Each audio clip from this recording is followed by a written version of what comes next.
It's a brand new year and it's a brand new day with WWE and 2021 and all the nonsense going on. And there's a lot of things to be excited about for WWE. And there's just stuff that just got to stop. They just got to stop. They got to stop doing it. To just make everything better and make their fans happy. Today, we're going to talk about 5 things WWE needs to just stop doing in order to make things better. That episode is right now.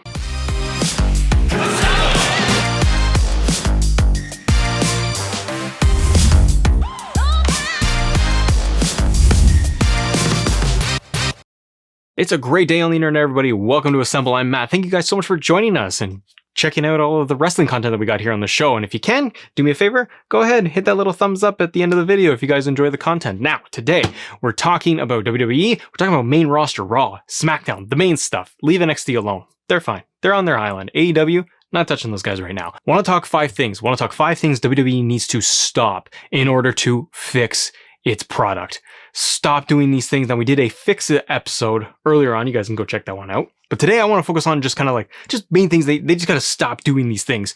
And if they stop doing them, maybe, just maybe, the product would be better. We enjoy it. We still watch it. We still hang out on Fridays and we still watch things on Monday. And we just sit there and we go through it, or we watch the highlights on Twitter or on YouTube. But damn it, we're still there. So here are 5 things WWE needs to just stop doing. Number 1 on this list, Goldberg. Stop with Goldberg. Just stop.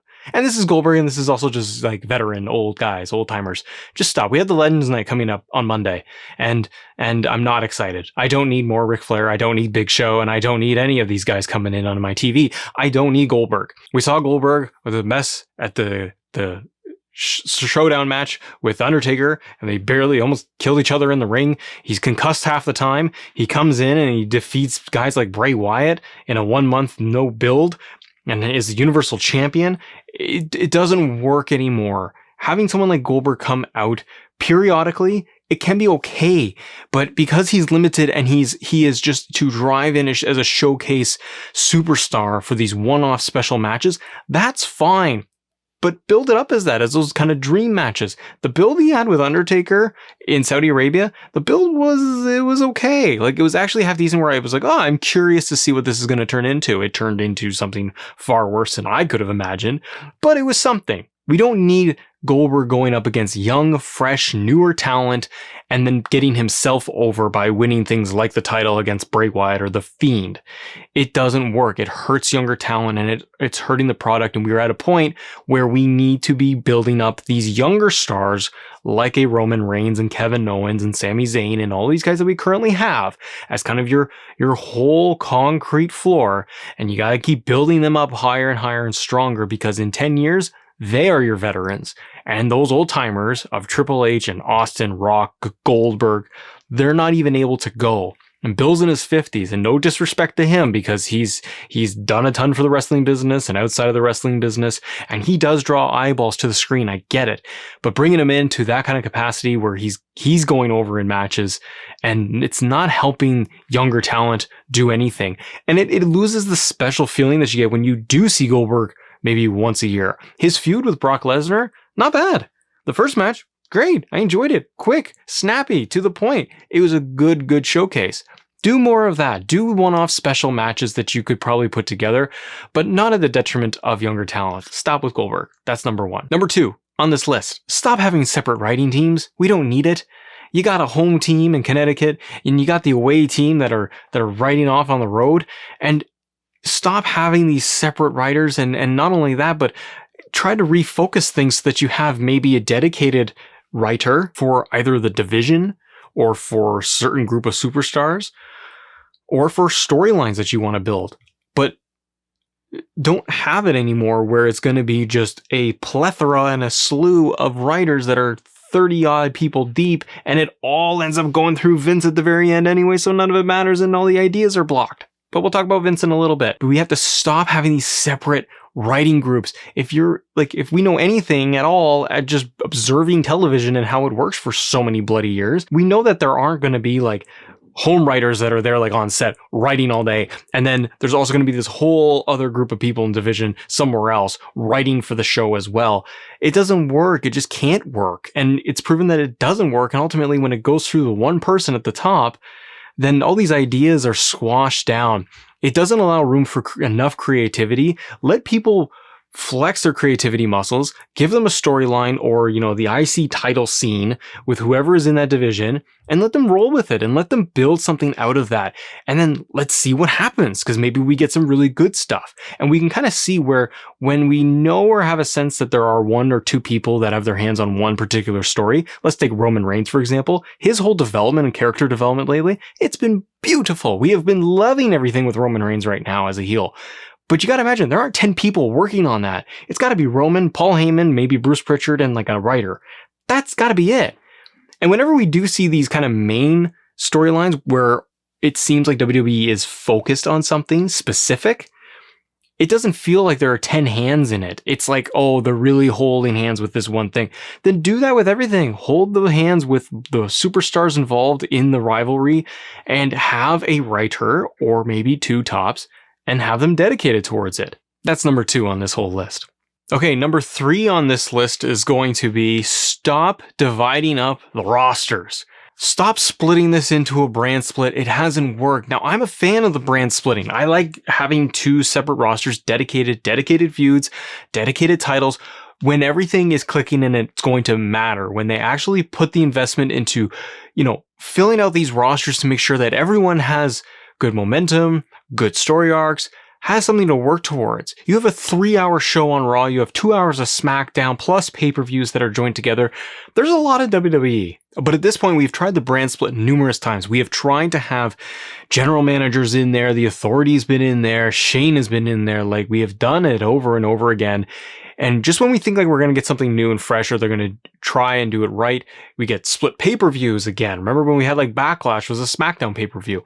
You get good matches out of that and you can get good storylines, but I think they also suffer from having the 3-hour show on Raw, because when SmackDown has its own dedicated, and even right now in its current iteration, things are clicking a little bit better over there and you have a dedicated roster. But as a whole, long term, they gotta stop having the split rosters. It's not gonna work. You need one champion at the top. You need to be able to have them fight, because right now the rosters do feel thin in one regard, and they're only thin. They have a ton of talent. They have too much talent in some respects, but they are only utilizing a certain amount of talent. So each kind of main event scene feels kind of thin, but that's as a result also because they haven't been developing anybody to climb up towards the top enough where you can really feel like you have 5-6 people that could be eyeing for the main title scene, or the IC title for that matter. Number 4 on this list. Stop ignoring the titles. Make the actual titles themselves matter again. And they go through these waves, guys. The IC title, there was a good stretch there, ironically, when Cody Rhodes had it, that it felt like the title was being built up for the IC title. Then there's other times when The Miz has the IC title and it feels like it's got more weight to it and they put emphasis on it. Have people fighting over the titles so they make the titles important as well.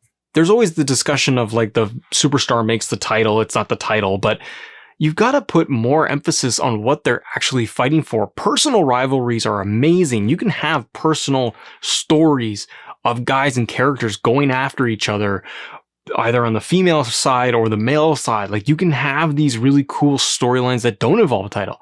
But when there is a title in place, the emphasis should be placed, in my opinion, on what they're fighting over. Are they fighting over the IC title or the tag titles? Or are they just fighting because they looked at the board and they're up next?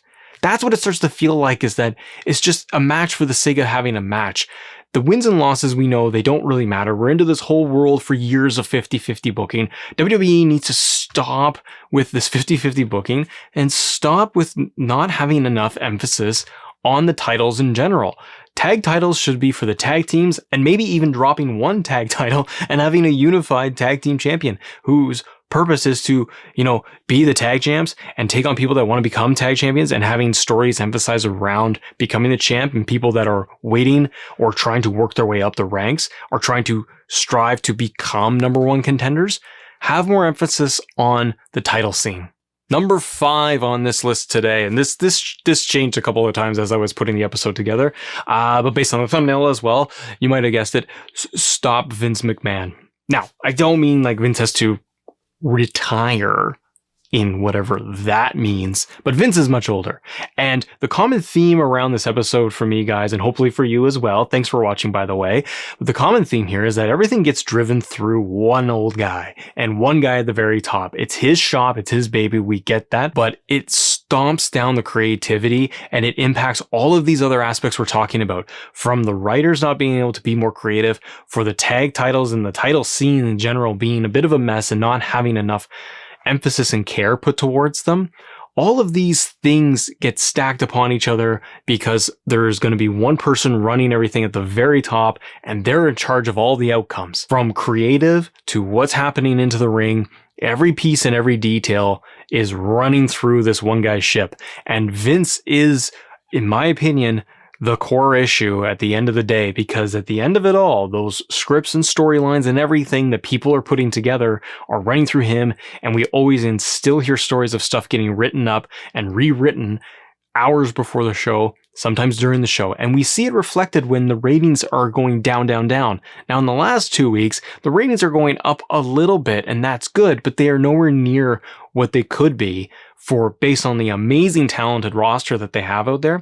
And when you look at other places like AEW that are getting up until almost 1 million of viewers, which I think one of my predictions is 2021 is that AEW isn't competing with NXT anymore. They're competing with main roster numbers because their product is continuously getting better, and they're adjusting and they're putting emphasis on different things to better the product, better the roster, and just make it a better product overall. Vince is ultimately the problem here.